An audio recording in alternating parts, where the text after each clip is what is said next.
On a dreadfully rainy night, at the gates of the Black Death sect, a single man stands, drenched from top to bottom. As lightning strikes, the hundreds of Black Death sect members reveal themselves, and one of them screams out, "The nameless swordsman is here. He is here." They all charge in, from above and below, but the swordsman swiftly reacts, pulling out his blade and cutting through the first that were charging, leaving them limbless. The others stop to encircle him, but with one silent dash, he cuts the heads off one side, before landing at another and charging through them. A bulkier man than most charges at him from behind with his spear, thinking that he finally got him, but the swordsman needn't even look at him, as he dashes through his very essence and splits his cranium in half, revealing his brain. The rain covers the sound of screams and wails, and eventually, the swordsman is done. Only death lies on the ground. Further into the sect, the Black Death Master awaits him, an old man, wiser than most. The nameless swordsman approaches him silently, the old man looking at him sternly as he says nothing. He wonders if he is a swordsman of justice, as he is described, but why is he wrapped up that tightly? The nameless swordsman says he was never about justice. It confuses the man. Why did he hunt and kill even the last remnants of the unorthodox faction? The nameless swordsman reveals his true colors. He is no righteous swordsman, but a demon made flesh. The Death Sect leader laughs. He must admit, he has deceived everyone well. The nameless swordsman notes he deceived nobody. They simply believed what they wanted and he let them. The old man finds him quite interesting. Even if he must cross the river of death, he won't leave with any regrets. He should be wasting his time. Whether he is a nameless swordsman or not, he is here to do one job: kill him. The nameless swordsman pulses a violent red, as the old man's blade glows a more stable blue, and as soon as another drop of water falls on the ground between them, they charge at each other. The rain becomes more violent because of the wind, and as it continues pouring, the nameless swordsman is the only one leaving the once great Black Death sect. Some time passes, and in a mountain where the blossoms fall year-round, where blood has been spilt, a combination of a bunch of sects has gathered at the gates of another sect. One of them wonders if this is truly the Mount Hua sect. The monk begins to pray for their souls, and another believes that this is the work of a demon who dared to drench this beautiful mountain in blood. That's when they see someone approaching them. It's a member of the Mount Hua sect, his blade broken, his clothes in tatters, claiming that the sect was wiped out. The people are glad to see him, but before he says the next part, they are wiped out by just one man. Suddenly, the last member of the Hua sect is annihilated, his hands and feet flying in the air, the blast creating enough force to blind the others. One of them demands that the attacker show himself at once, and he does so slowly. He recognizes every sect here: the Shaolin, Wudang, Qingcheng, and Namgung. They have gathered in quite a crowd, it seems. The Wudang leader demands silence, and also to know his identity, and why he has committed such a grave sin. The nameless swordsman came here because people said Mount Hua was the strongest sect there was, but well, that turned out to be just rumors. The other sect leaders recognize the head of the Mount Hua sect, and the swordsman guesses that since they all came together, they must be at least stronger than the Mount Hua sect, right? The Wudang leader tells him to shut it. Here and now,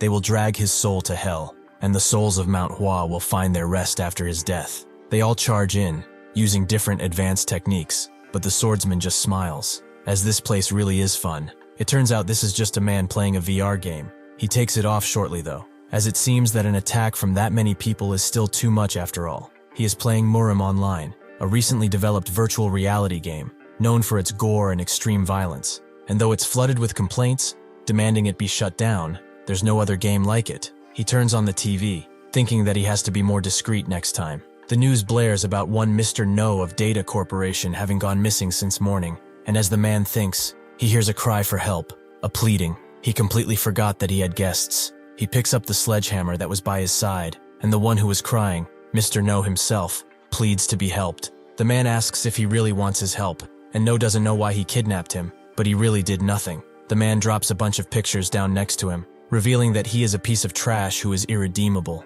If he really did nothing wrong, then he wouldn't have been here. No says that he's repenting, so why is he not sparing him? The man grabs his head, as this phrase he keeps repeating, is it not getting a little old at this point? As he raises his sledgehammer to finish him, No charges at him, pushing him away before getting out of his restraints. He picks up the sledgehammer and says that he's as good as dead, making the man smile, just like he does in the game. No charges in, but he dodges and strikes his side with so much force that it almost sends him hurling. But he's not done yet. He kicks his face in, causing the fat ass to land on his back. He tries to crawl away toward the door, not wanting to die despite all the suffering that he caused. Most humans act like herbivores, and among the carnivore majority, they attack, hunt, and devour those weaker than themselves. As for him, well, he is the apex, the one who hunts those carnivores. No completely freaks out, demanding that he not come closer, that he stay away. Suddenly, the door bursts open, and an entire army of policemen charges in, demanding he freeze. The main detective calls out Bongsu and explains that, on suspicion of kidnapping, false imprisonment, and murder, he is now under arrest. Bongsu wonders how the cops found this place, and the detective tells him to freeze, as these are live rounds in his gun. Looking at this situation, Bongsu thinks it's similar to the one in the game. He asks if he's aware that this man killed a total of 6 women, tortured them, took pictures while doing it, and then killed them. The corpses behind him are all the same, most of them murderers, or worse. These men are with less than animals. They are carnivores that hunt people for sport, and he is the one who hunts them. Does he not get it? The one he should be shooting isn't him, but this fat bastard behind him. The detective wonders what he should do then, because all he sees now is a psycho who kidnaps and kills people. Bongsu laughs. He thought talking to a cop wouldn't amount to anything, and he was right. He suddenly swings his sledgehammer backwards, and the detective demands he stop, but Bongsu completely shatters No's head just as the detective shoots. Bongsu knows he's dead, but if he gets another chance at life, he hopes it's filled with beasts he can kill as much as he wants. A place like that Murim game. As the bullet penetrates his skull, Bongsu's entire being recalls his memories, his dying wish, and suddenly, he wakes up shocked, as he was definitely shot. An older, plainly dressed man is over him.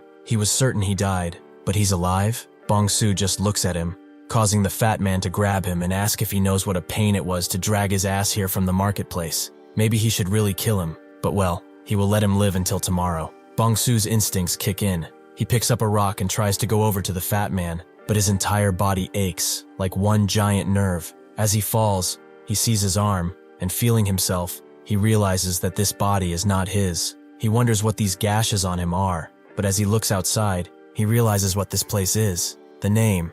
It was Murim, wasn't it? Bongsu puts his hand on his face and looks at the ground, ecstatic to the point of tears. His dying wish, it came true. He has been transported to the world of Murim, where only the strongest survive. Before all of this, the original owner of this body, Sosam, was just a farm boy. That day, one Machil came bursting in, noting that he had a job for him to do, while also noting that it smells here. Sosam told him that he was not done cleaning the stables yet, causing the man to grab his mouth and wonder if it seemed like he was asking. Just because the Donri clan is housing and feeding a stuttering orphan like him, he seems to constantly be forgetting his place. He is merely a slave, and nothing else. After that, Sosam went with the fat old man, Dong-o, with the merchant thinking that it would be Machil who would come. The fat man noted that he was like that sometimes. Machil is at the Phoenix Tavern with that scamp of his, having a drink, or perhaps more. The merchant didn't care either way, but wondered if it wouldn't be tough to carry all of this in only 2 people. Dong-o laughed, as right here,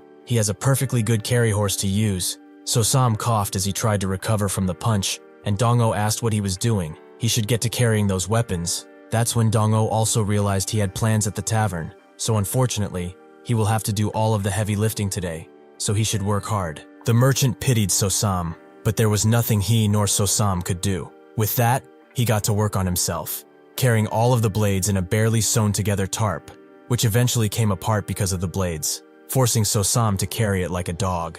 The merchant congratulated him, but he should really be resting now, as he looks like someone who is on the verge of death. Sosam, who was completely exhausted, both physically and mentally, said he was fine. As he walked, he wondered if he truly wanted to continue this pathetic life of his. Unfortunately, he accidentally bumped into a larger man, and before he could even apologize, the man punched him squarely in the face and began beating him down. Sosam, in his last moments, wondered where it all went wrong. Was it when his family died in the typhoon, and he was the only survivor? Was it when he knocked on Danri's family gates just to survive? Perhaps it all went wrong the moment he was even born in a place like this. Bongsu wakes up, body still sore from the beating, and makes his way toward the water the horses were drinking. So Sosam was the name of this kid. He had a really shitly life. This seems to be the stable from those memories.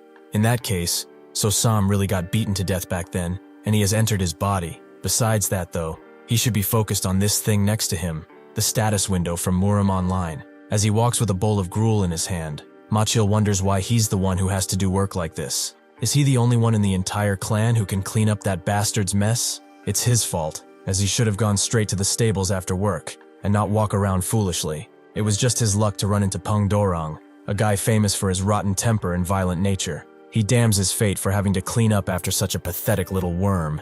He, the great Ma Chill. Perhaps should he just kill him for real? But no, that's too risky. If he gets caught, it will be his head on the chopping block. He kicks the stable doors open and throws the gruel at So-sam's feet, asking why he had to survive and cause him so much trouble. Bongsu smiles. It has been 2 weeks since he has awoken into this place. In that time, he gathered the following information about this guy and the outside world. First, the people here use Chinese characters, but this is not China. That is because of martial arts, which are fantastical techniques, once thought possible only through fantasy. People flying around on blades and moving faster than light itself. That is what these people are training for. In this world, the martial arts of fantasy are real and breathing. It's like a real-life version of Murim online. Secondly, he has this status window and system. What's certain is that this Murim online status window actually works, and it appears that only he can see it. At first, because of this window and the existence of martial arts, he thought he was still inside of the game, but this is an undeniably real place. The people of this world have their own emotions, and they move as if they are alive, like any living organism would. This brings a question though. Is he a human or a player? As he closes the status window, Dong-O comes, noting that it seems he is living the good life here, while some of them got a major chewing out and even got punishment because of a certain idiot. He's been waiting for this, hasn't he? Suddenly, Bongsu rises to his feet and finishes the remaining gruel he had in his bowl. Dong-O believes this is disrespect, but as he goes to slap him, Bongsu breaks the bowl, creating a sharp shard that he lodges directly into the fat bastard's neck. He has claimed his first kill in this world, and tells him that the kid he once knew, a pathetic worm, died long ago. Dong-O tries to resist, but Bongsu just raises the shard in his other hand and begins to cut into his flesh again and again, making his pig blood spray out again and again widely, creating a shower of red. Bongsu feels the warm sensation on his skin. It does not matter if he is a human or a player at this point, just as he thought. This place is reality, the great law of this world. Something he felt from this bastard and Ma Chill is that the weak are prey of the strong, and the strong are revered. If it is a place like this, he can hunt to his heart's content without having to hide his true nature. There are people like him, no, even more monstrous than him, that are surely roaming this jungle they call a society. As soon as this body recovers, he will continue the hunt. In here, the land of the strong and the weak. In here, in this new Murim, he will start a new life. As Dong-O's body rots in the dirty stables, Bongsu looks at it without much emotion in his eyes. Usually a guy like him would not even be worth hunting, but there is one thing that he needed to confirm. He opens up his inventory, but it feels different. The inventory in the game was a slot-based system, with one item per slot. But this one is just a large, open space, it seems. He puts his hand through it, and feels just how massive it is. A couple of 100 square meters, perhaps? He looks at Dong-O's body, and remembers how it worked in the game. He puts his hand over the pig's face and thinks of storing it in the inventory, making his body immediately disappear inside, along with all of his blood. This is an incredibly useful ability. He can surely use this. But if he can store a body, can living things go in too? And if they can, will they still be alive? Well, he will have to experiment just a bit more, it seems. As night turns to day, Bongsu continues his duties, trying to play his part, and he sees how the people here are walking, their mouths clean, but their words betray only lies and unnecessary thoughts. He feels someone come from behind, but doesn't react. Ma Chill slaps him across the head, having heard that he'd become mute. Bongsu plays it off, and Ma Chill tells him to stop slacking and go take that horse for a walk. Bongsu bows, still faking that he is mute, and Ma Chill wonders what he's supposed to do with a guy that can't even speak properly anymore. As Bongsu walks around the market with the horse, he analyzes everyone, how they dress, how they walk and talk. But suddenly, he sees something in particular standing out in a corner of stand. It's a bunch of children, with one of them throwing a rock at his head. They begin calling him Stupid So-sam, having heard that he can't speak anymore. But suddenly Bongsu lets out his aura, making even the horse uncomfortable. One of the kids rubs his eyes, thinking he isn't seeing right, and Bongsu turns right back to the Stupid So-sam. Seeing him walk away, they continue to pelt him with rocks, not knowing the demon they are trifling with. A while later, Ma Chill lets out a heavy sigh, as someone like him shouldn't be stuck cleaning weapons. He is a great warrior after all. That bastard Dong-O hasn't shown up in days either. Just where has he gone? Probably dead in a ditch, as he always started something with someone. As he goes to open the door to the armory, he sees So-sam get out of it, wondering what the hell he was doing inside. Just by taking a peek, he sees that the armory, blades included, is all spotless. Did he really do all his work? Bongsu bows his head in agreement, and Ma Chil thinks that after the near-death experience, this bastard changed completely. He's working hard, and even doing things he wasn't asked to do. Perhaps he finally become a proper human. Bongsu pulls out a pouch with gold coins and gives it to Ma Chil, who begins laughing hard, as he finally learned how the world works. He pats him on the back, telling him to keep up the good work, and walks away hiddly. Bongsu can't help but smile, as he doesn't even realize that the pouch is his fare for the afterlife. Ma Chil walks happily across, instead of bowing his head every day. One also needs to know how to be flexible like this. Since his pockets are full today, instead of Eng, he will go see that other feisty vixen he's been hearing so much about, Chozian. He makes his way to the Phoenix Tavern, where the doorman greets him warmly, not expecting to see him again today. Ma Chil immediately tells him to get Chozian, and the doorman wants to get him Eng at first, but then here's what he says, and he is rather shocked by his request. The doorman doesn't know what to do, and in response, Ma Chil shows him the money, which makes the doorman immediately note that if he waits in the room at the end of the second floor, his choice will be there right away. Ma Chil waits impatiently for Chozian to arrive, and eventually she does, making him think that Eng cannot even compare to her beauty. She crouches down and pours him a drink, and as he enjoys her company, a familiar eye appears in the cracks of the walls. It seems that somehow, Bongsu has made his way into the walls themselves. As Ma Chil left, the doorman thought that he just had to pick a girl that is young enough to be his daughter. But well, money is money after all. Suddenly another customer came, whom he recognized as So-sam. He heard he was mute too, but does he even know where he is? He tells him to get lost. But suddenly, Bongsu produced a bag of coins and asked for Eng. Seeing that the money he produced is real, he tells him to wait in a room, as he will bring her right away. Unfortunately for him, Bongsu is not here for those kinds of affairs. As Ma Chil dresses up, he looks at the exhausted Chozian and thinks that he still has it. But that's when Bongsu's hands make their way around his neck, and using his tied bandages, he begins to choke him out. He tries to fight back, pushing downward as hard as he can, and he does fall on Bongsu, but he continues choking him. The thrill of the kill, the sound of Ma Chil's breath leaving him entirely giving him more pleasure than any woman ever could. After he is done, he looks at Choseon, who is still fast asleep. He gets up and looms over her, looking at her fair complexion and the situation she's in. He sees that she's an herbivore. She has neither the will nor the strength to protect herself. He goes to a nearby wall, and using a store in his inventory, opens up the partition there, allowing him to move freely between rooms. It's a good thing he practiced this, as it will be a great help in his future hunts. He opens up his status window, and just as he expected, he has gained a few experience points. It seems that killing people is what gives him this, and with enough experience points, he can level up, which will make him stronger, and being stronger will make it much easier to hunt. If hunting becomes easier, he can get experience faster, meaning that in this world, he can become infinitely strong.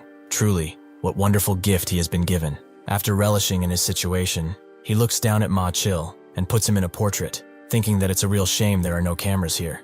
Outside of the rooms, Eng finally arrives, tired from all the running she did to get here. The doorman asks what took her so long. She should hurry up and go inside. The customer may be mute, but his money sure as hell isn't. She immediately does so, apologizing for making him wait so little. And now the doorman moves on to more pressing matters, as Ma Chil hasn't come outside yet. Are they trying for a child in there? He clears his throat and gently knocks on the door, noting that a lot of time has passed, so they should both come out, as they need some rest. Seeing that nobody is answering, the doorman thinks that they are willingly ignoring him, and just as he is about to storm in, angry as all hell, he hears a blood-curdling scream coming from inside. He opens the door immediately, seeing Choseon in a state of shock, and above her, something that makes him fall on his fat ass, the lifeless body of Ma Chil, whose corpse has been strung up. Anhui is in the north, where the Huai River flows, and in the center, the Yangtze River flows, forming an expansive plain. This land has been known since ancient times for its rich, fertile soil and the intersections it had with many lakes and rivers, which allowed commerce and trade to bloom. Where money gathers, though, thieves and ruffians are bound to appear just the same. As hordes of bandits and villains from the unorthodox faction ran rampant, many rose to defeat them, and many clans and sects dedicated to upholding the code of the Murim were established in Anhui. Among them, the most prominent clans were the Namgung clan, one of the 5 great clans of the Central Plains, and the great sect in Anhui, and the Donri clan, although it can't be compared to them, has the family's specialized fighting force, the Cross Heaven Sword Division. and with its intelligence and law enforcing group, the Black Crow Squad, its reputation became well known throughout all of Anhui. The Black Crow Squad's information-gathering abilities, in particular, are so formidable that even the beggar sect, which would be offended to be called second best when it comes to that, has no other option but to concede that the Black Crow Squad is superior in that aspect. Recently, however, that very Black Crow Squad has been struggling with a new case.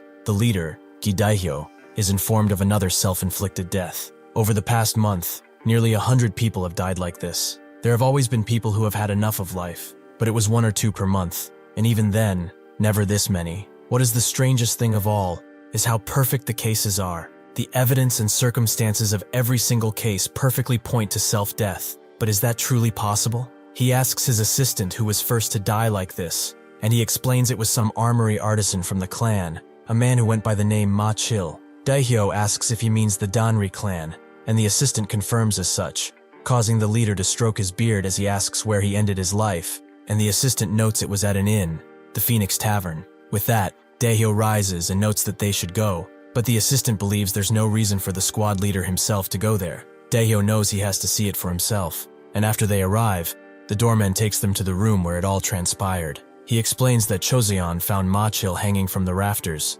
just after she was done with him. Daihyo wonders, if all of these deaths are actually an elaborate string of murders, how did the culprit get into this room and kill this man? He opens the door and searches every nook and cranny, but there's no way for a culprit to enter unseen. However, he knows how these places are built. If these logs that act as walls are removed, it would provide a free passage. The problem is that they have never been removed. He asks the doorman if there is any way to remove these logs without removing the roof, and he immediately denies such claims. These logs are set in grooves in the ceiling and floor beams. It's impossible to pull them out without ripping them apart or taking out the beams first. Daihyo is beginning to doubt if this was really murder, and asks if there was anyone in the room next door to them. The doorman confirms as such that the guest probably arrived around the same time as Ma Chil. It was Sosam, of the Danri clan. As Bongsu walks around with the horse, he looks at his stats. The experience points he gained from the man he killed the other day were greater than the ones he killed before. That man must have been a martial artist then.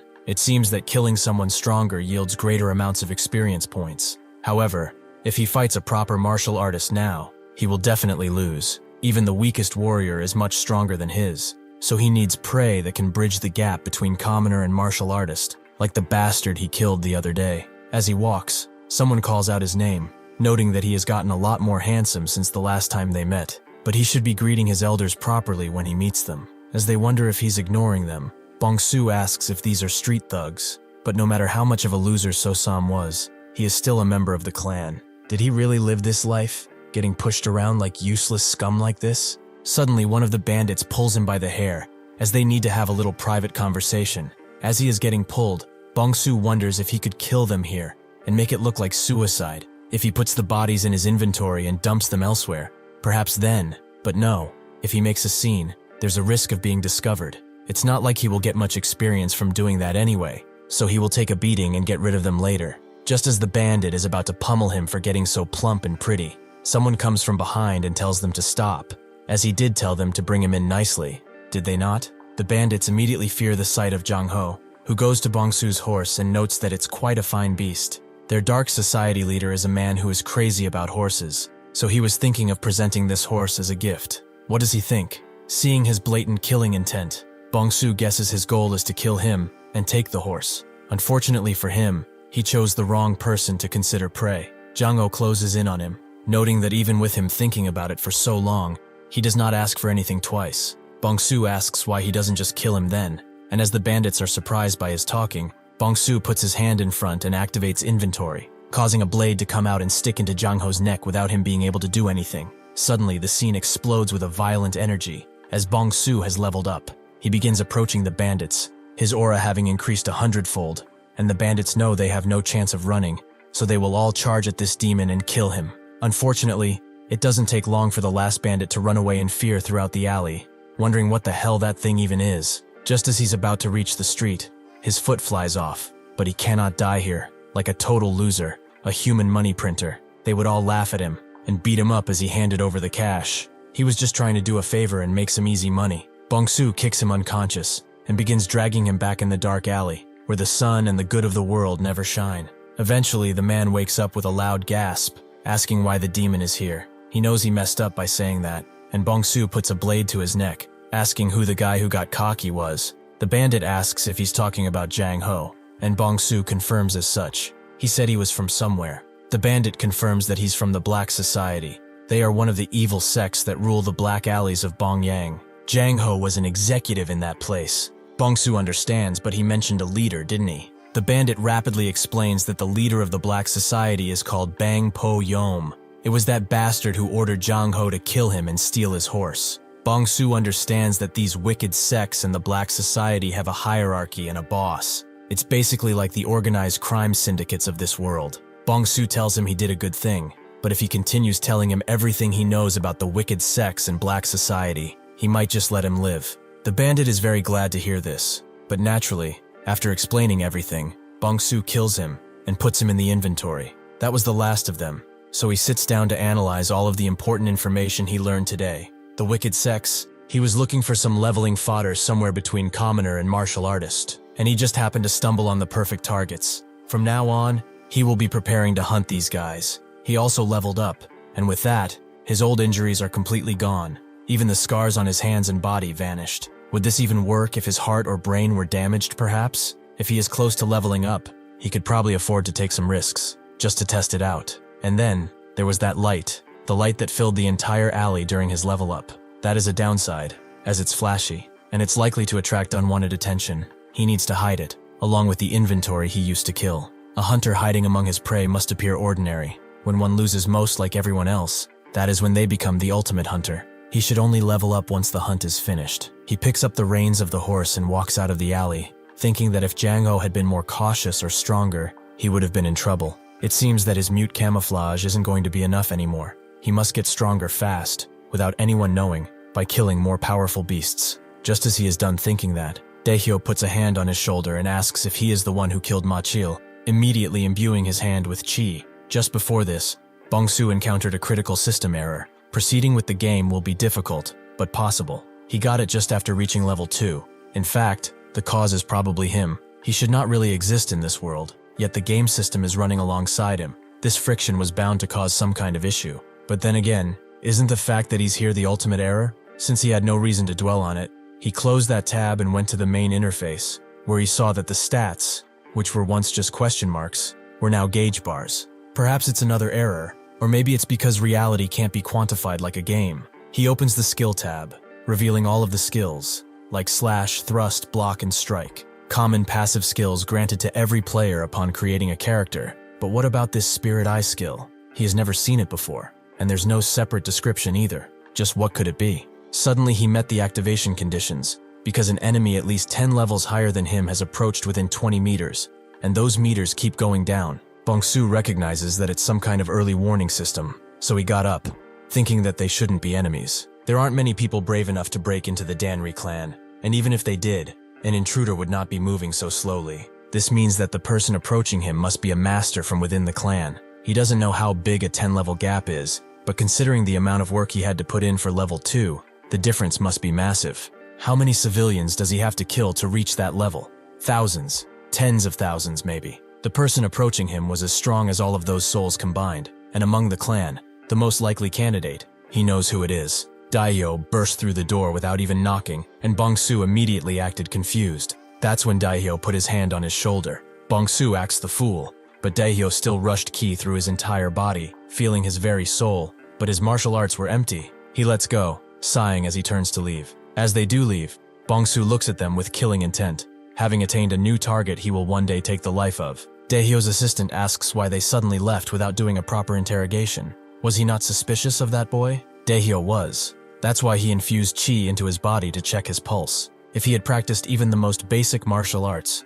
there would have definitely been a trace of it at least. However, he was empty. Not a single drop of internal energy was in him, and he was just an ordinary kid who had never touched a martial art. He begins to wonder if those people truly were not murdered and really did it to themselves. If this really is a plague, how many lives must it claim before this comes to an end? On this night when the moon shone brighter than ever, and contrary to what Daehyo feared, the suicide plague had vanished from this city, and instead, a new kind of slaughter began to permeate throughout the city. On another of these moody nights, where the rain falls mellowly. Inside a tavern, two friends talk over a drink, one of them asking if he's heard the news. The other friend asks if he's talking about the nameless hero, as everyone is talking about him these days. The first friend notes that it's Lord Nameless Hero. That man is busy slaughtering all those wicked sects. The other friend tells him to keep his voice down, or someone will hear him, but the first friend doesn't care. Half of those high and mighty wicked sects, like the White Tiger Hall and Red Wolf Clan, have been wiped out. The other friend tells him that there's still one left, the Black Society, and if they hear him, it won't end well. The first friend notes that their time is coming soon too. Their great nameless hero is going to smash them into pieces. Bongsu walks out of this tavern, having heard the ramblings of this drunken man, but it does not matter to him. He makes his way through the gloomy night, right in front of his next slaughter. The guard positioned at the gate is having a bit of a snooze, but his supervisor silently approaches and knocks him on the back of the head, asking if he really is sleeping. He should get it together, as he doesn't know the nameless hero is on a rampage as they speak. He's already wiped out 3 of their rival sects. They are the only ones left. Hearing him not answering, the supervisor gets mad and goes for another slap. But the guard is already beheaded, his blood painting the wet ground. The supervisor sheepishly tries to draw out his blade, but he knows that it's too late, and his head slowly falls to the same level as the guard he just berated. Bongsu looks at them for a bit before opening the gates, walking in without worry. Suddenly, though, a flurry of arrows appears, and he dodges, seeing that the entire sect is waiting for him. One of them notes that they knew he should show up in the night, just like the rat he is. They all stand still for a moment, even the rain seemingly stopping as both sides prepare to strike. As soon as it thunders again, the sect attacks all at once, jumping on Bongsu from all sides, but his blade suddenly becomes as red as the blood of his enemies. As he activates the sweeping of 1,000 armies, he unleashes a slash so wide that he takes down a few dozen men at once, before continuing his rampage through their ranks. The warriors look back at one of their stronger warriors for support, who charges in with his mighty spear, vowing to take his head. But Bongsu grabs a lower-ranked warrior and smashes him into the higher-ranked one, before piercing both of them with his thundering blade. Seeing him focused on unleashing as much pain as possible, a mighty warrior comes from behind, charging in with another spear. But Bongsu just looks at him, not even removing his blade as he uses inventory, cutting the man's cranium in 2. As Bongsu is distracted by watching this man die, another comes and actually manages to pierce him, making Bongsu fall back on the ground. He finally got a hit on him. He was carving up his boys like he was carving through bread, so he thought he was some kind of malevolent beast. But after all, he is just a human, isn't he? A human whom they can kill, as they have done thousands of times. Instead of despairing or pleading for help, Bongsu removes the sword fragment stuck in him, and also takes off his hat. The leader is confused now, and a little afraid, as he shouldn't be laughing. Bongsu charges in with much more fervor than before, as things become much more fun when his life is on the line. As the screaming slowly but surely dies down, one of the weaker, cowardly warriors who is outside of the sect wonders if they are all going to die to just one guy. They were just shaking some people down for change, did a bit of human trafficking, sold some girls and booze, and only killed people that were considered less than by everyone. He damns it all. There are so many people worse than them in this world. But why did this happen to them? Just because the others are strong and they are easy targets? He knows that he has to kill him right here and now. This back path he's hiding in, it leads directly to the leader's estate, the Paradise Manor. All they have to do now is wait for him, as they have the advantage in the dark. As soon as they see someone appear from the sect, he screams out to fire, and hundreds of arrows fly in the direction of what they saw. They wonder if he really is dead, but suddenly, all of the shooters behind the cowardly man die immediately, one after another, painting the floors with blood. Seeing this, his body subconsciously draws his blade, and asks if he's the nameless hero. Just what does he want from them? What did they do to him that was so wrong? Bongsu doesn't answer. Instead, he just looks at him just as a wolf would look at a lamb. The man can barely let out a few more words as Bongsu cuts off his head. After all, the only thing he yearns for is their lives. He has left the entire sect in shatters. Their bodies are the only thing remaining, and the leader of the Black Snake sect, Bang Po Yom. First, he went after the White Tiger unit. While he did level up thanks to killing Jang Ho, he was still weak compared to the Black faction members, so he decided to lure, ambush, and even set them on fire. Those were just a few methods he preferred. By the time the White Tiger Unity leader became alarmed by the situation, more than half of his men were already dead. In the process, the officials and townspeople gave him and his killing spree the title of the Nameless Righteous Swordsman. After obtaining this new mask in the shape of a title, it became even easier to dispose of the unorthodox factions. When he killed the White Tiger unit leader, he reached level 5, and also gained his first active skill, Qinggong, and the Three Forces sword art. He was very happy, as finally he was able to face the Black faction members in a confrontation. Around the same time, children started playing games mimicking the nameless righteous swordsman, and the Red Wolf Gate was erased from this world too. The only unorthodox faction still standing in Bongyang was the Black Society. The Black Society leader sits in his estate, having heard all of the commotion, but he refuses to get up. Bongsu appears in front of him just as thunder strikes, and he asks if he's the nameless swordsman who slaughtered his men. Bongsu says nothing, and Yom notes that for a swordsman of justice, he is wrapped pretty tightly, isn't he? Bongsu tells him he isn't one, making Yom wonder, why did he hunt and kill the unorthodox factions then? However, seeing his expression, that of a true hunter, he laughs, as he really deceived all of them. Bongsu states that he deceived nobody. They simply believed what they wanted to. Yom slowly picks up his blade and notes that he is the most interesting man he has met. Even if he has to cross the river of death today, he will not leave with many regrets. What is he waiting for then? Righteous swordsman or not, he has still come here to kill him all the same. Yom's wise and cultivated blue aura and Bongsu's wild and murderous aura clash, and as a drop of rain falls between them, they both charge in, clashing their blades with much fervor. Bongsu tries to push through, but Yom's wise technique allows him to give him a shallow cut, before Bongsu takes control again and puts his blade to the ground. However, Yom sees this as an opening. He swings widely. Bongsu thinks that the blade is too short and won't reach, but he is actually struck, forcing him to twist his body around and fall back, so that his arm doesn't get completely cut off.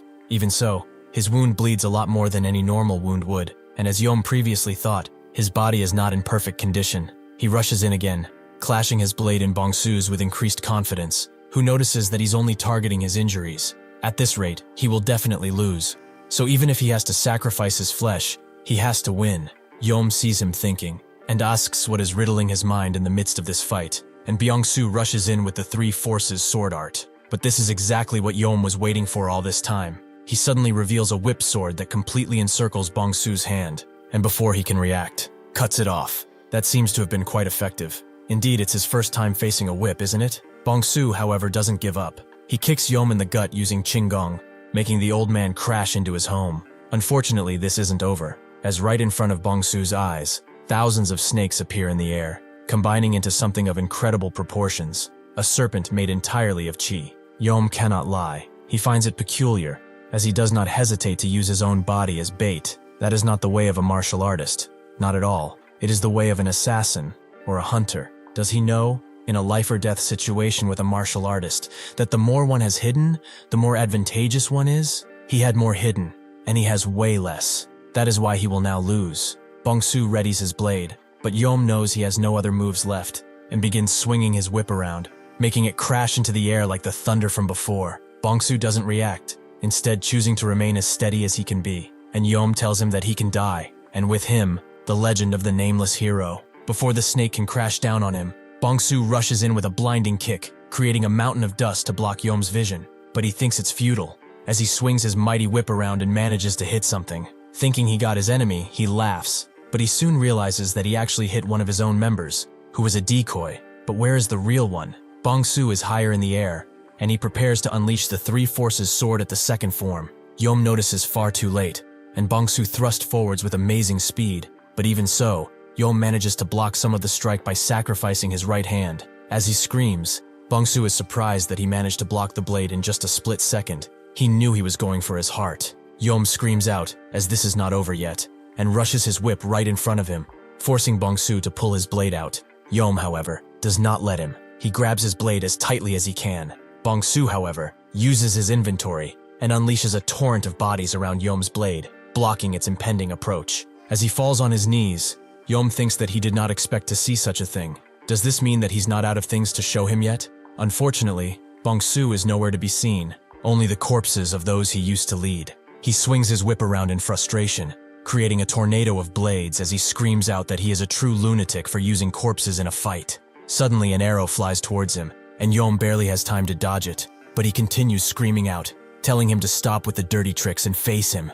Suddenly, another arrow appears from behind, which manages to cut his skin. He begins to finally understand the situation he is in. He is just the prey here. He, the great Bang Yom, seeing something suddenly move in the dead of night, He swings wildly, managing to hit the shadow, but he realizes immediately that this was just another corpse. He lets out one final scream of frustration as Bongsu's blade rips his heart in half, his comrade screaming his name from hell. After Bongsu pulls his blade out, Yom notes that he finally achieved his objective. He finally killed every Black Society member in Bongyang. But just why? Bongsu asks if he needs a reason for such a simple thing. Humans have always slaughtered other humans, from when they looked like apes, all the way to this very day. Does this not apply here? The strong will always trample and steal from the weak. This time, he was simply the stronger one. After Yom's demise, the entire valley lights up as Bongsu levels up once again. He cleans his blade and thinks that with the death of every Black Society member in Bongyang, the preparations are finally complete. He will now move to the next stage, where the strong are stronger and the prey more cunning.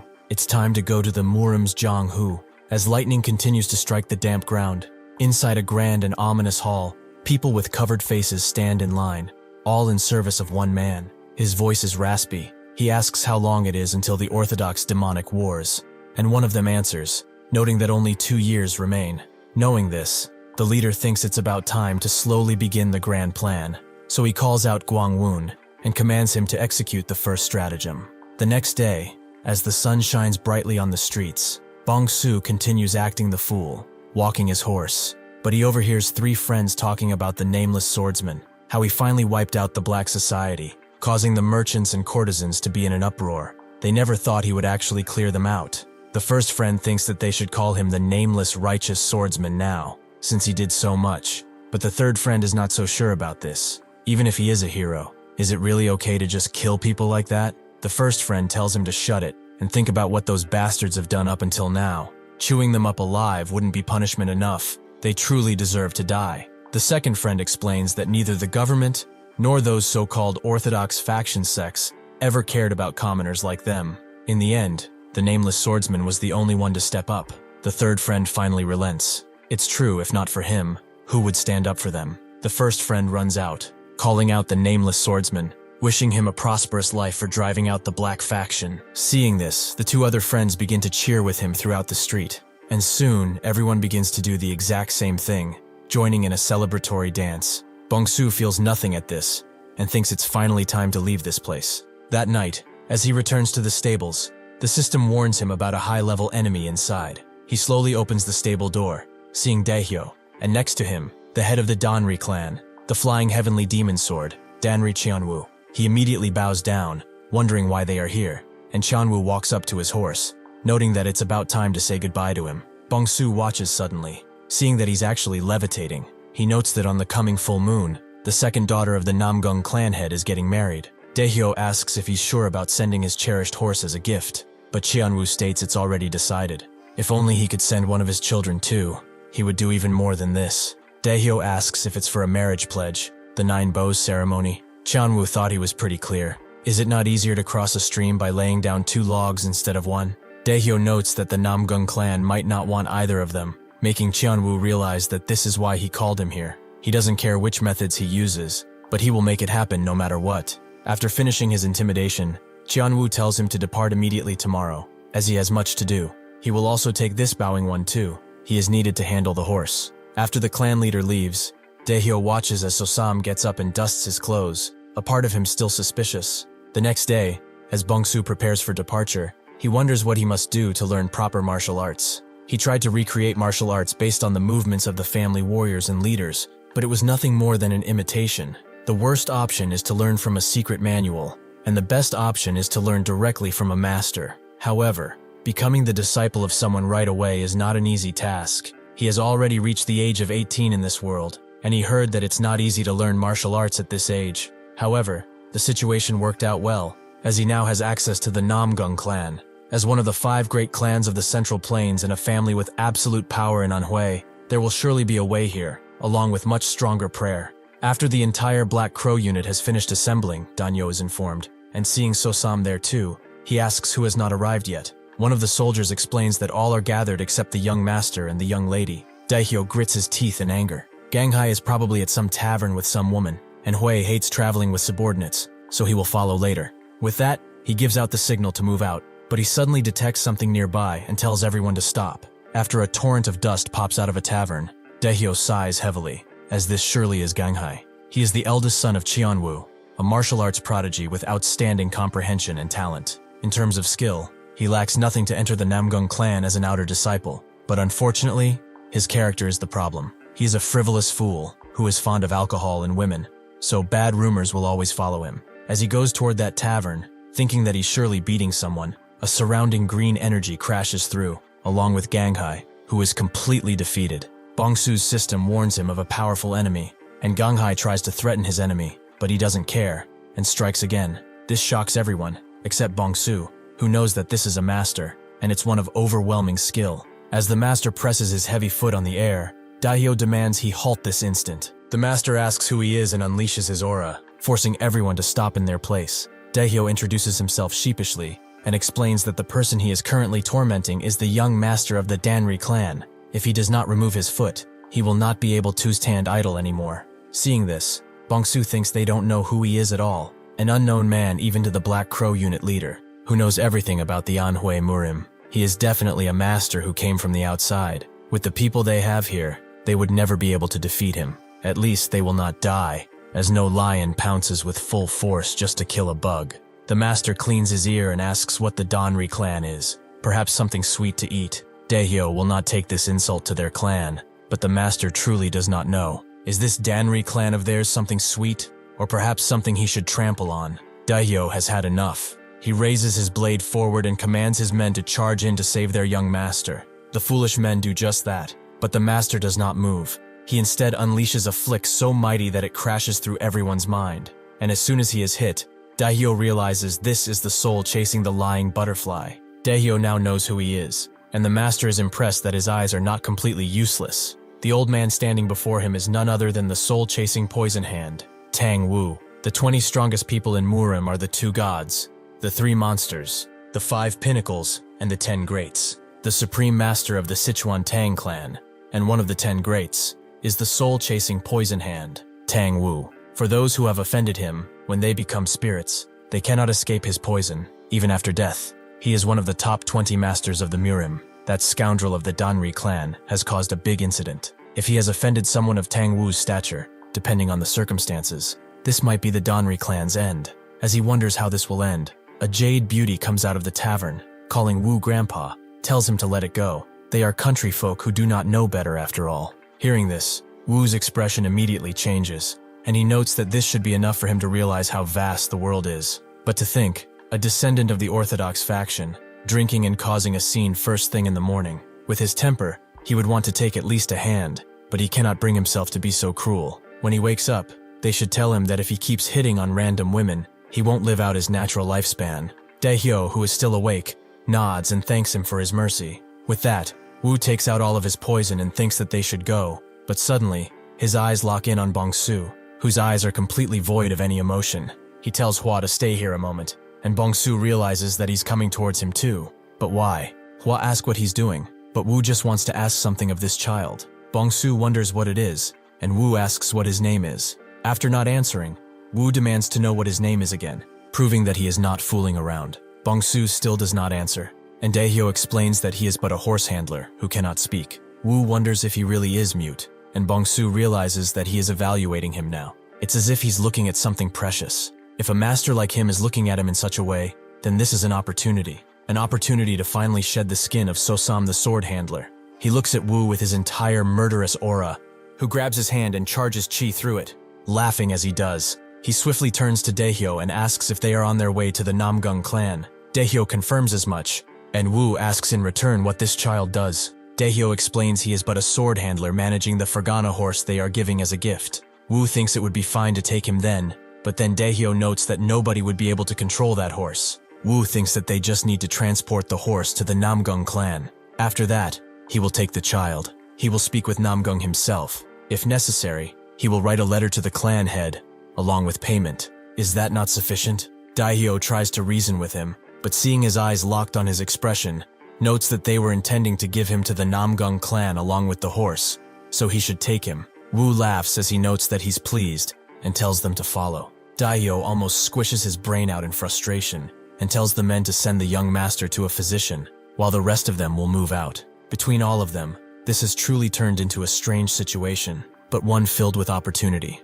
Night eventually arrives, and Daihyo finds a huge tavern for all of his men to stay at. Bongsu is naturally sent to the stables, but this is preferable. Ever since his battle with the Black Society, his use of the inventory has improved significantly. Currently, the range in which he can summon it is about a meter around him. If he practices, perhaps he could increase it further. Through this, he can retrieve weapons or corpses from his stored inventory, or fire them. However, the shooting speed is not that fast. A master would definitely be able to react. He picks up a pile of sand and puts it in his inventory before it goes on the ground, allowing him to manipulate it completely. He has gotten quite skilled at this, and there is one more way to utilize it. He swallows a handful of sand and transports it outside using inventory. When it comes to himself, anything that enters his body can be transferred to the inventory. It is a divine art, the inventory of divine art. Eventually, someone comes into the stables. It's Hua, who wonders why her grandpa wants her to bring someone like him over at this hour, but he should follow. Bongsu does just that, everyone watching silently as he goes to Wu's room. After entering, Wu tells him to go up to the platform and sit cross-legged. Bongsu does just that, and Wu tells him to strip absolutely everything. Bongsu does so without hesitation, and Wu thinks it's good. His body structure is not bad. He takes out something from his clothes, the Dragon Phoenix golden needles. Hua asks what he is trying to do, but he simply slams the box down and asks Bongsu if he knows the saying, Jiulhua Weiji. It means that an orange grown in Huainan turns into a trifoliate orange when planted in the north. Bongsu understands, if Huainan is the Danri clan, then Huaibei is the Tang clan, and if the orange is Sosam, then the triofleate orange. Wu explains that from this moment forth, he will perform a great ritual on him. It will be extremely painful, probably enough to make him think that death is a better alternative, but if he survives, it will give him something beyond that, and also cure his muteness. Will he do it? Bongsu is amazed, but Hua stops him, as he can't just decide on such a grave matter without consulting the elders. Wu tells her something, his smile becoming wider and wider as he explains, and Bongsu seems to get it too. After talking Hua down, Wu asks if he is ready to receive the surname of the Tang clan. Bongsu's mind becomes more warped than before. What he's been vying for, the power to hunt even larger beasts, is held in this tiny golden box. Wu thinks that in the Murim, there are many terms for those born with exceptional aptitude for martial arts. Things like the heavenly meridian body, the 9th grade sacred bone, and the cosmic sacred bone. They are all hailed as rare talents, and said to appear only once in 1,000 or even 10,000 years. Rare talents, if one is simply born with them, are enough to leave a mark on the entire history of the Murim. However, the greatest aptitude among them is something he picked up for free, a talent that only appears once in 10 years, perhaps 10,000 years, but it doesn't even matter now. The brat he just grabbed possesses a body born for the first time in the history of the Murim, a body with absolutely no meridians. At first glance, he thought he was just an ordinary body that had never learned martial arts. However, his body actually lacked the acupoints and pathways that every human should have. There is nothing there. Nothing exists, as if he's not even human. However, having no path means whatever is made becomes the path. If he is raised properly, he might be able to restore the 10,000 flower rain, which has only survived in form for the last few hundred years. If that were to happen, the powers of the Murim will bow their heads before the name of the great Tang family, and their future will be secured for generations to come. Wu asks Bongsu again, does he intend to accept the surname of the Tang family? Bongsu just nods, and Wu is very pleased. He knows that he has not yet fully become a member of the Tang family, so he must go to the Tang family and prove before the elders and the family head that he is worthy of that surname. He may die in the process. He won't lie to him, but will he still do it? Seeing that deadly stalker look in his eyes, Wu knows he agrees. Now he will perform the Great Reformation ritual on him. He tells Hua to keep guard and goes behind Bongsu, raising all of the acupuncture needles in the air using his energy right below Bongsu. With that, he begins putting the first needle right in the middle of his head. Bongsu is amused. Previously, they thought that he could not hear them because they used sound transmission, but he knows how to read lips. To think the skill he learned to hunt prey in the past would have been so useful here. He heard about the body of no meridians, but how could he have something like that? The status window in the system, visible only to him surely. Because of that, he ended up with a strange body that is neither human nor character. If that's the case, he just needs to act the part. For now. Eventually, Wu feels all of his acupuncture points, making him look like a porcupine. He thinks that this is a body that will never be seen again in this world. Even though these are temporarily created acupoints, There is no blockage in the flow of qi and blood. In fact, his ki flows several times faster than that of ordinary martial artists. This is truly a great talent for the ages. However, he will need a contingency. He suddenly pulls out a box, and from within, a goo made from thousands of other goos. He picks it up gently on a stick and thinks that he cannot let others steal this precious body. He will insert this goo to prepare for any contingencies. This little worm has one job. If he cannot possess Bongsu, then he will tear him into shreds so that nobody else can either. With that, he begins removing the acupuncture needles from Bongsu until daylight rises. After the ritual is over, Wu explains that from now on, he is not of the Danri family, but a member of the Tang clan, the greatest family in Sichuan. His name will no longer be that of a horse handler. He is now Tang Sam. He shall name him as such. Bongsu acts normally, bowing his head, but as he says yes, a wicked grin permeates his mouth. Hua, who has fallen asleep at the door, doesn't even notice as Sam walks out. He makes a bit of distance from the room he was in, and then, using his inventory, gets the insect planted into him, right into his palm, and crushes it, leaving him with a wicked grin. The mute Sosam of the Danri family is now gone. Sam of the Sichuan family now lives with this. He will ascend to even higher planes. On a night with a full moon, a certain branch leader is having some fun with a woman, seemingly ignorant to the fact that there is an assassin right on top of them waiting to strike. The woman notices, however, and tells him as such, so the man gets out of the way before he can get attacked, leaving the woman to die. He can't believe this. This cannot be. Blood got on his silk robes from the west. This is the worst day ever. Does he have any idea how expensive these are? He is mad now and demands to know who the assassin is, but he says nothing. After all, he is no longer a man, just a weapon to be used. The assassin then uses a technique and crashes it over the branch leader. Suddenly, the branch leader pulls out one of his blades and crashes it into the assassin's attack. This makes his eyes widen, however, as unfortunately, he is weak as hell. He pushes the assassin away before spinning into him and slashing again and again. The assassin does manage to get out of the way of the blast, but the branch leader then unleashes 1,000 attacks at once, all flying through the air. The assassin, however, just concentrates his chi into his blade, and then begins whipping the flying attacks away from him, creating a permanent shield. The branch leader recognizes this technique as the ink light killing sword. He asks Mad Cloud if it's really been 10 years. The assassin, Mad Cloud, explains that it's been 9 years and 191 days actually. The branch leader laughs and sits down, noting that he definitely is Mad Cloud, seeing as he remembers such trivial things. What brings the 18th Cloud all the way here in person? Mad Cloud tells Ash Shadow that orders have come from higher up.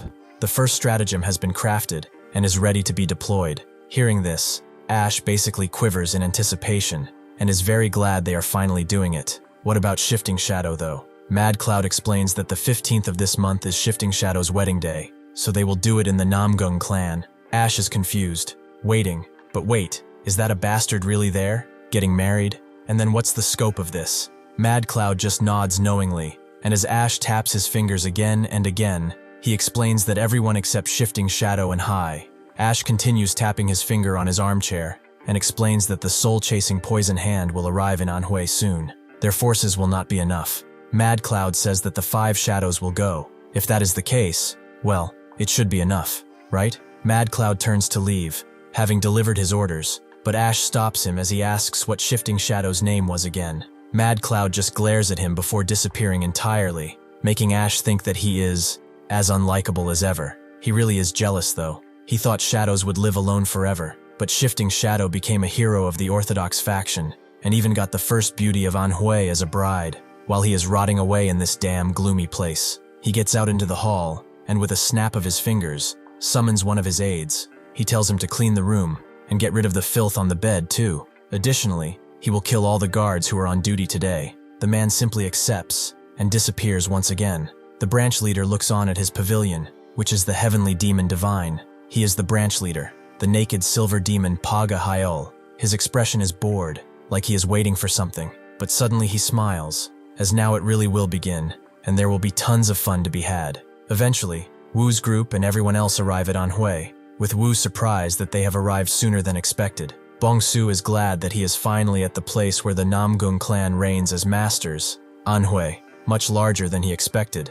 Naturally, festivities are happening all around Anhui, and some beggars are at the doorstep of a pavilion begging for at least a lump of rice to share. The guard immediately tells them off, saying, Do they have any idea what they're asking for? They should get lost before he has to deal with them. The beggars keep begging, noting that even just leftovers are good, but the guard just kicks them away. Suddenly, the young master arrives and asks what this commotion is. The guard tells him it's nothing to be worried about. Some beggars are at their doorstep, making the festivity look bad. After seeing him, the people around begin to talk. That is the star of this banquet, Duheo. He is very tall and handsome, just like the rumors, and besides that, he gives the beggars a hand, surprising even them. He tells the guard to share some food with these people as well. There is still some time left before the wedding, so there must be leftover food, and quite a large number at that. With that, he leaves, and the people keep talking. He is a rising star. That is a different breed indeed, to have such character along with his martial arts.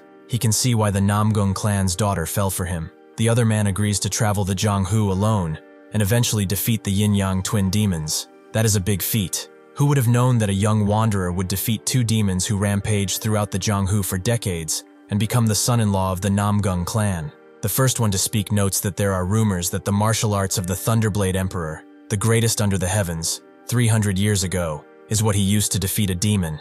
Suddenly, someone bumps into him, and the man certainly tells him to watch where he is going, but it is someone they immediately recognize as the soul-chasing Poison Hand, who simply pushes them aside, not caring to punish him now, and calling them all useless as he walks with his people. Immediately upon walking into the pavilion, he demands silence, and asks if they are saying he has come to this place when he should not have. If they have anything to say, they should say it to his face instead of scattering in the corner, as he can hear them all. Heo pleads with him to calm down, and introduces himself. Wu analyzes him. So he is the young man who made him come all this way. Huh, he is excellent. Rather excellent, but that is all. It would have been best if they met a while ago, but seeing him today is quite disappointing. Heo doesn't really know what he means, and Wu just walks past him, asking if Byuk is inside. Heo confirms that the clan head is waiting inside, but wait, he will guide him to the king's hall. As they both enter, Bongsu just stares at them, but not really at them, as the system has announced that an enemy with a level difference of more than 10 levels has approached within 20 meters.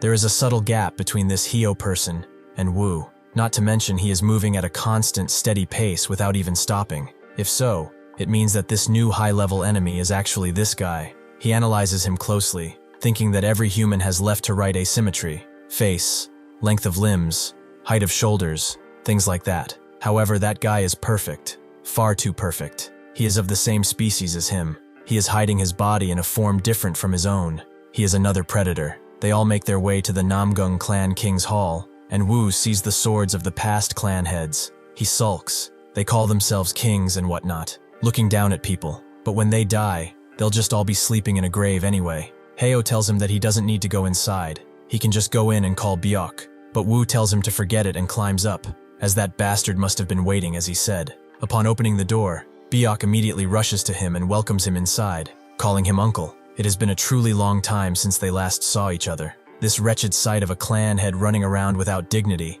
is making his stomach churn, but then he smiles, noting that it's good to see him after such a long time. Hua looks on at this interaction, wondering if her grandfather and the clan head were always this close. Suddenly someone else comes. It's Hai, who tells Hua that it's been a while. Hua greets her too and notes that she has become far prettier, which Hai thanks her for and asks if she's been well. Heo also clears his throat, noting that he was flustered earlier and could not introduce himself properly, so he does so now. Hua introduces herself and asks if she can call him her brother-in-law. Hai immediately becomes flustered, but Heo just laughs, finding it rather amusing. Hua pushes further, noting that she never knew a shy person like Hai would get married before she does. As Hai recovers from the teasing, she suddenly spots Bongsu's figure at the door and asks who that person is. Before Hua can introduce him, Bongsu introduces himself as Tang Sam. Immediately, Heo goes to him and offers him a handshake, noting that it's nice to meet him. Bongsu knows what this is. It's either a complete feint of action or a test to see if he is a predator like he is. Bongsu takes his hand with a smile and shakes it sternly. After that, Heo suggests that tonight, since he was planning to go on a night outing to the Soho Lake with Hae, how about they all go together? Of course, that includes Sam as well, if he would want to come, of course. Sure enough, they all go to the lake at night, and Hua finds it beautiful, as the flowers color the water beautifully. Heo agrees this lake is famous for its breathtaking views. After all, the night view is especially stunning out of all of them. Hai thinks it's beautiful too, and Heo notes that, while the ladies are talking among themselves, Why don't the men share a drink together? He'll fetch some good wine. With that, they go to a more secluded space. Bongsu thinks that, on the surface, Heo is the man who'll become the son-in-law of the Namgung clan, a good soul at heart. He's definitely a predator in disguise. A person of that caliber could surely plot something quite substantial. But when and why? He feels like he's unwillingly been caught in a massive unseen scheme.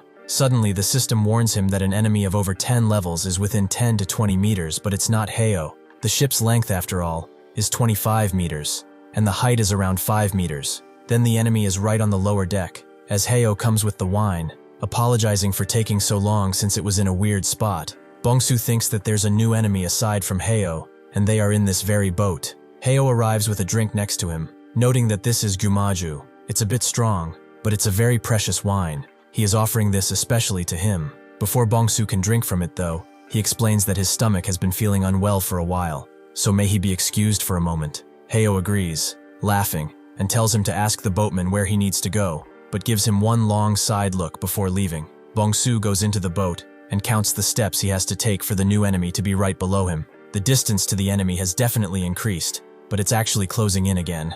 It's not just 1, 2, or even 3. It's actually 4, including Heo. That's 5. There are currently 5 enemies on this ship who are over 10 levels higher than him.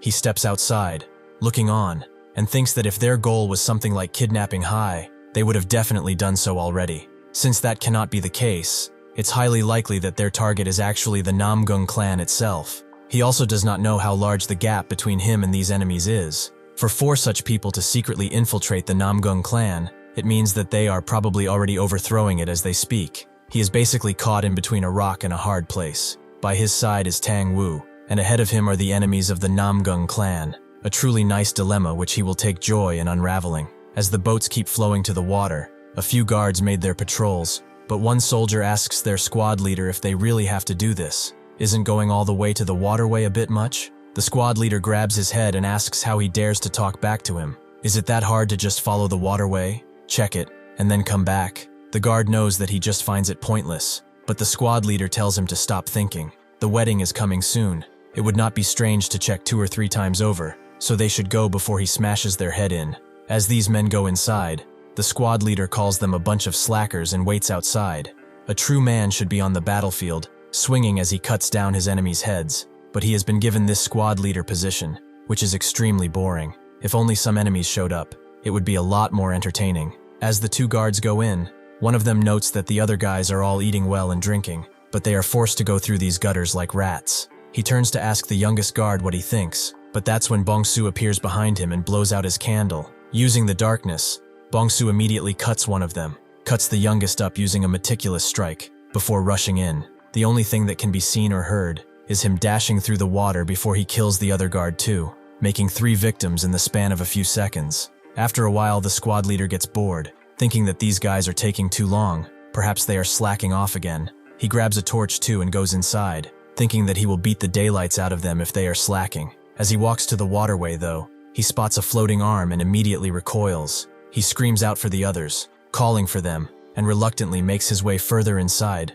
where he is met with a horrifying sight. All 3 people that he sent in, the guards, were really young and had their whole lives ahead of them. They are now strung up like puppets and made into an example of horror. Bongsu wonders where that hand went, since he needed it for the aesthetic, but then he notices the team leader and realizes he was just missing an arm. He will not throw away this opportunity either.